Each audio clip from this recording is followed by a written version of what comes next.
प्रणाम भगवान। आत्मदर्शी बाबा नगीना साहब जी के द्वारा रचित अद्भुत ग्रंथ वेदानुवचन और भगवान कर्मकांड का चौथा अध्याय ले रहे हैं आज।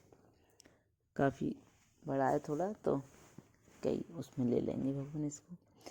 नवीन जिज्ञासु को यहाँ आश्चर्य न करना चाहिए कि हम किस प्रकार मरने के पश्चात ज्वाला, फिर दिन और फिर शुक्ल पक्ष हो जाते हैं, क्योंकि बुद्धिमान पुरुष विचार करके जान सकता है कि जो लकड़ी अग्नि में जलाई जाती है वास्तव में वह अग्नि बनती जाती है, इसलिए कि ज्यों-ज्यों लकड़ी अधिक लगाई जाती है ज्वाला भी अधिक होती जाती है। इससे ज्ञात हो सकता है कि लकड़ी ज्वाला बनती जाती है।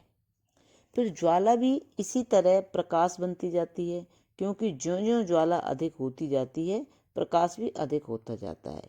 यही प्रकाश वास्तव में दिन की सच्ची असलियत है। दिन का प्रत्यावर्तन शुक्ल पक्ष और शुक्ल पक्ष का प्रत्यावर्तन मास और छमाई और यानी उत्तरायण और वर्ष है। मास, छमाई, वर्ष ये है। वर्ष वास्तव में सूर्य की नियत परिक्रमा है, जो उससे भिन्न नहीं। दैवी विधान के द्वारा यह सिद्ध हुआ कि जलती लकड़ियों में जो चिकनाई है वह तो ज्वाला बन जाती है और उसका तरल भाग धुआं बन जाता है, और उसका स्थूलंश जो मल है वह भस्म बन जाता है। यही एक ईश्वरीय रसायन है। हम भी जब मृतक संस्कार में जलाए जाते हैं तो इसी तरह अग्नि, धुआं और भस्म बनते जाते हैं, लेकिन हम में जो चिकनाई का अंश है वह तो अग्नि, अग्नि से ज्वाला, ज्वाला से प्रकाश, प्रकाश से दिन, दिन से शुक्ल पक्ष और शुक्ल पक्ष से अयन यानी छमाई, अयन से वर्ष और वर्ष से सूर्य हो जाते हैं, जो देव योनि है।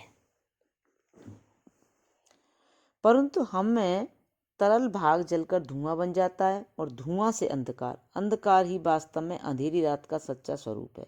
अंधेरी रात का प्रत्यावर्तन कृष्ण पक्ष है और उसी का प्रत्यावर्तन दक्षिणायन है, और वही संवत्सर है।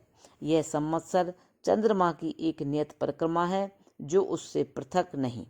देवतागण, दिव्य शक्तियाँ जब हमको उस समय चिकनाई भाग में संबंध देते हैं, प्रत्यायन सड़क पर एक रूप के पश्चात दूसरे रूप में गति होती है, और यह संबंध हमारे कर्मों के कारण होता है। इसलिए कर्म वास्तव में परलोक गति का मुख्य साधन है।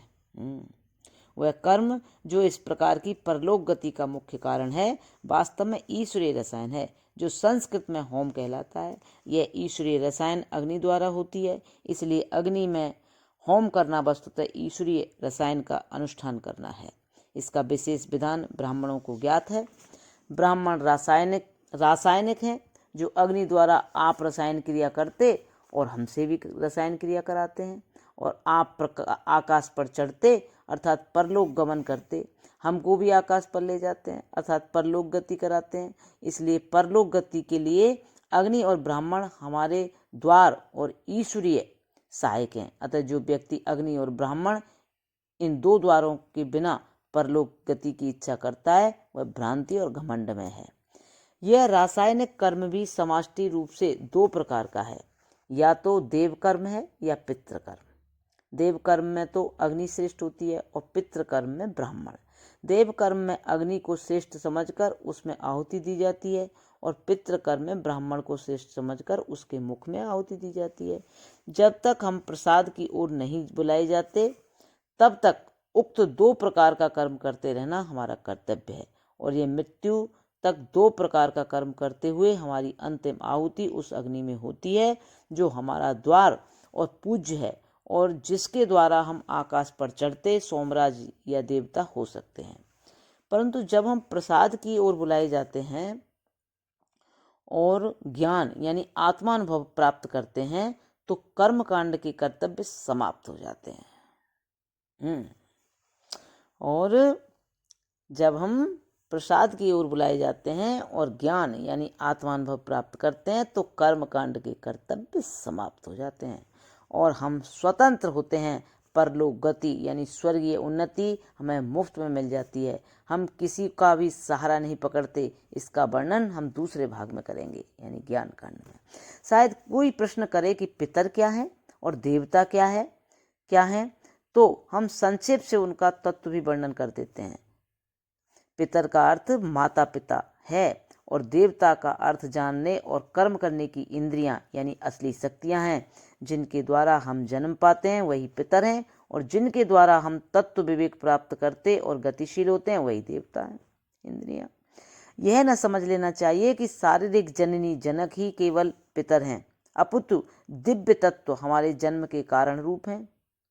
दिव्य पितर हैं क्योंकि कर्म कांड के द्वारा यह प्रमाणित हुआ है कि उन सड़कों पर जो आकृतियां हमें मिलती हैं सचमुच वे माता पिता के समान परस्पर जोड़ा स्वरूप होती हैं, और उन्हीं से वास्तव में हम जन्म पाते हैं और मृत्यु के बाद हम उन्हीं में मेल पा जाते हैं। इसी कारण मृत्यु के पश्चात मृतक का पितृकर्म होता है।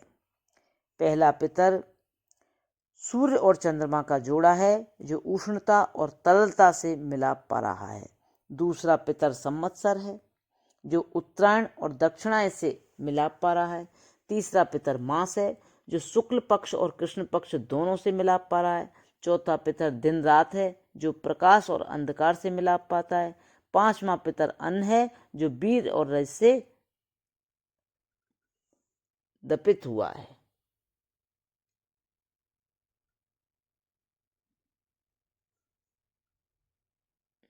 पांचवा पितर अन्न है जो वीर और रज से मिलाप पा रहा है, उत्पन्न हुआ है। पहले पितर में सूर्य पिता और चंद्रमा माता है। दूसरे पितर में उत्तरायण पिता और दक्षिणायन माता है। तीसरे पितर में शुक्ल पक्ष पिता और कृष्ण पक्ष माता है, और चौथे पितर में दिन पिता और रात माता है। पांचवें पितर में वीर पिता और रज माता है। उत्तरायण में सूर्य से लेकर दिन तक पिताओं की पंक्ति है, और दक्षिणायन में चंद्रमा से लेकर रात तक माताओं की पंक्ति है। जो पांति पिताओं की है, लाइन मतलब, वह वास्तव में ठीक प्राण और प्रजा तथा अर्थात प्रजापति का आध्यात्मिक तत्व है।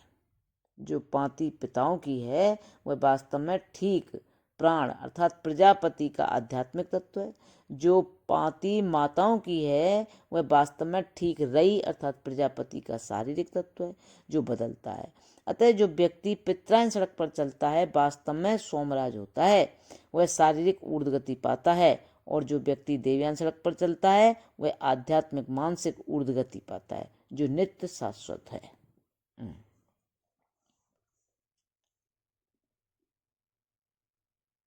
अतः जो व्यक्ति पितरायन सड़क पर चलता है वास्तव में सोमराज होता है, वह शारीरिक ऊर्ध्व गति पाता है, और जो व्यक्ति देवयान सड़क पर चलता है वह आध्यात्मिक यानी मानसिक ऊर्ध्व गति पाता है जो नित्य शाश्वत है।